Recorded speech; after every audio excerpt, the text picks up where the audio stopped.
સુરતના ડાયમંડ ઉદ્યોગ માટે મોટા સમાચાર। ફ્રાન્સમાં લેબ્રેગ્રોન ડાયમંડને સિન્થેટિક જાહેર કરતા ખળબળાટ મચ્યો છે। લેબ્રેગ્રોન ડાયમંડને ઉતરતો બતાવવા પ્રયાસ કરાયાનો મત છે। જીજેપીસીના પૂર્વ ચેરમેન દિનેશ નાવડિયાનું આ મોટું નિવેદન સામે આવ્યું। લેબ્રેગ્રોન ડાયમંડના વધતા ક્રેઝને દબાવવાનું આ ષડયંત્ર છે। સુરતમાં કટ પોલિશ્ડ તથા હીરા દુનિયામાં ઓળખ ધરાવે છે। લેબ્રેગ્રોન નેચરલ ડાયમંડનો વિકલ્પ બનતો જોવા મળી રહ્યો છે।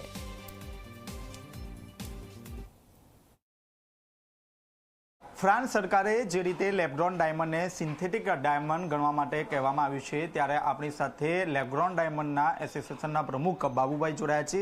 જી બાબુભાઈ, એકાએક ફ્રાન્સ સરકારે શા માટે આવું નિવેદન આપ્યું છે, શું કારણ? હવે એ તો અમને પણ જાણ કરી નથી અને એને કદાચ જે વિચારોમાં આવ્યું હોય, પણ આપણો ધંધો એની સાથે ટકામાય નથી અને કોઈ પણ કારણથી આપ્યું હોય એ અમારી સુધી એને જાણ પણ નથી કરી અને અમે આજથી 10 વર્ષથી લેબગોન તરીકે જ આને પ્રપોઝ કર્યો છે અને આખી દુનિયા લેબગોન તરીકે સ્વીકારે છે અને લેબગોન ડાયમંડ તરીકે અમે પણ આવતા દિવસોમાં આનું મોટું એક્ઝિબિશન કરવા જઈ રહ્યા છીએ અને આ ડાયમંડ છે એ નેચરલને પેરેલલ બને છે અને ખાલી એ ધરતીના પેટાળામાંથી બનતો હોય ને આ લેબમાં બને છે, પણ સ્ટેન્ક એની જે થિકનેસતા એની જે હાર્ડનેસ એ બધી સેમ હોય છે। એટલે પ્લાસ્ટિકની જેમ આ કાંઈ સિન્થેટિક ઓગળી ના જાય। પ્લાસ્ટિકને દાખલા તરીકે સિન્થેટિક કહી અને એને ગરમમાં મૂકો તો ઓગળે, આ તો ગરમથી જ બને છે। પણ એકાએક ફ્રાન્સ સરકારે જે રીતે આ નિવેદન આપ્યું છે, અન્ય જે દેશોની જે ખરીદી છે તેના પર પણ અસર જોવા મળશે એવી પણ વાતો ચાલી રહી છે।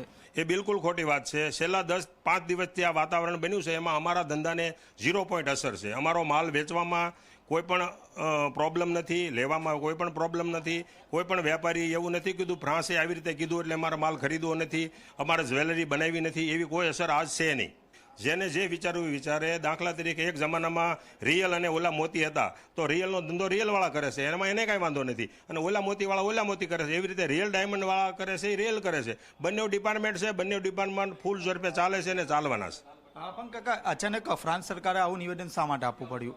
હવે એ કોઈ ને કોઈ એને કારણ હશે, એ અમારી સુધી વાત આવી નથી। અમને એને જાણ પણ નથી કરી કે તમે લેબગોનની જગ્યાએ સિન્થેટિક કયો, અમને કોઈ જાણ કરી નથી ને અમે કદાચ જાણ કરે તો અમારે જે કઈ રીતે કરવું પડે અને લેબગોન ડાયમંડ તરીકે જ આને પ્રપોઝ કરવાના છીએ। લેબગોન ડાયમંડ તરીકે જ અમે માર્કેટમાં ચલાવવાના છીએ। ફ્રાન્સ સરકાર સાથે કોઈ રજૂઆત કરવામાં આવશે? હા, જરૂર આવશે। અમે કેન્દ્રને અને ગુજરાત સરકારને લેટર લખશું કે ભાઈ આ કરવાનું કારણ તમે અમને જાણીને આપો। ફ્રાન્સ સાથે આપણે ડાયરેક્ટ વાટાઘાટો કરવા માગતા નથી। આપણી સરકાર અને ફ્રાન્સ વાતો જે કરવી એ કરશે। જે રીતે લેબ્રોન ડાયમંડને સિન્થેટિક ડાયમંડ ગણવામાં આવ્યો છે, ત્યારબાદ સુરત લેબ્રોન એસોસિએશન જે છે તે કેન્દ્ર સરકારને પત્ર લખવામાં આવશે। કેન્દ્ર સરકાર જે ફ્રાન્સ સરકાર સાથે વાટાઘાટો કરવામાં આવશે અને શા માટે લેબ્રોન ડાયમંડને સિન્થેટિક ડાયમંડ ગણવો તે અંગે કારણ પણ પૂછવામાં આવશે। કેમેરામેન વિજય બેસાણા સાથે ચેતન પટેલ, ઝી મીડિયા, સુરત।